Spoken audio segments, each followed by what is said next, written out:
আসসালামু আলাইকুম গাইস, আপনারা দেখতেই পাচ্ছেন আজকে আমরা পাহাড়িদের মতো সিদ্ধ খাবার খাবো। কে কে খেয়েছেন অবশ্যই আপনারা কমেন্ট করে জানাবেন।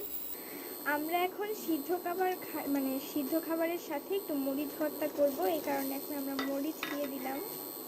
গাইস দেখতেই পাচ্ছেন ভর্তা বানানোর জন্য আমরা পেঁয়াজ, রসুন, মরিচ, মাছ এবং ধনিয়া পাতাগুলোকে একটু ভেজে নিয়েছি। গাইস দেখতেই পাচ্ছেন লাউ এবং সরিষার শাক আমরা দিয়ে দিচ্ছি সিদ্ধ করার জন্য।